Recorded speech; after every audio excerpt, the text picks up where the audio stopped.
Dagbjörn, þú endar á 1 undir í dag, þá 6 í heildina. Taktu með þessi gegnum, þú ert komin 9 undir tíma, þess 4 undir í dag. En hvað, var seinni 9 dálítið krefjandi í dag? Já, eiginlega bara allir dagarnir var mjög krefjandi í dag. Frá bara fyrstu holu, maður þurfti að slá, vera mjög skynsamur hvert þú varst að slá og vindur var náttúrulega sterkur en jú, þessar seinni 9 eru erfiðari, sko. Þær eru erfiðari? Já.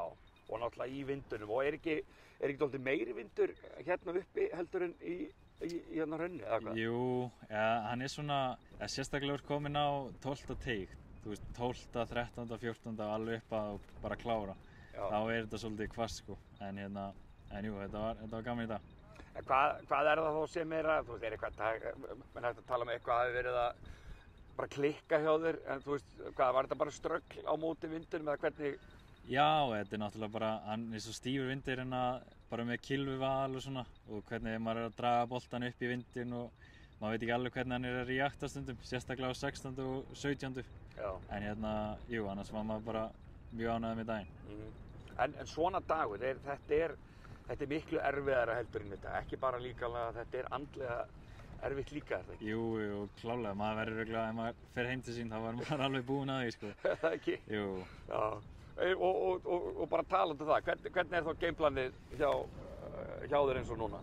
Bara heima, í heitan pott eða, þú veist, hvernig? Jú, það er örugglega bara heitur pottur og reyna kannski hitta Gauta Grétas og fá smá nudd. Smá nudd, já. Já, en það kemur ljós hvernig það fyrir, en jú, það væri, og svo náttúrulega bara borða eitthvað góða mat og svo bara fara að hvíla sig, sko. Hvíla sig. Já. Recovery, það lítur að skipta máli í þessu. Jú, þetta er langt mót og þetta er náttúrulega bara hálfnað núna og svo, já. Ertu búinn að spyrja Viðaukuna hvernig eiga við þér á morgun?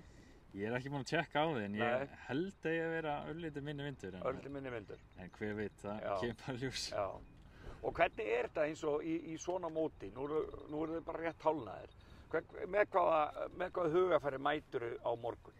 Er það bara þetta klassíska, bara 1 högg í einu og... Já, sérstaklega bara eins og í svona löngu móti, þá er þetta mjög mikið 1 högg í einu og ekkert vera að pæla hvað gerist á síðustu hólum eða hvað þá Axel er að gera, þú getur ekkert að pæla neitt í því. Nei, maður getur bara stjórnað því sem maður getur sjálfur stjórnað og svo gerir maður bara sitt besta. Já, þannig að það er kannski þegar það er komið inn á lokadag sem að menn þurfa þá kannski dálítið að endurhugsa allt gameplan, hvort þið viljið sækja til sigurs eða hvað er það ekki? Já, að fepa vol eftir bara aðstæðum, sko, en oftast getur maður svolítið fengið á tilfinningunni hvernig þetta er að gangast í svona keppnum, en annars er maður bara þetta 1 högg í einu og sama gameplan og bara áfram gakk, sko. Já, þannig ertu ekki bara mjög sáttur við þína spilamennsku til þessa? Jú, bara mjög ánægður og spenntur fyrir næstu 2 dögum. Já, og ekkert eitthvað svektur hafa verið komið 9 undir enda bara á 6.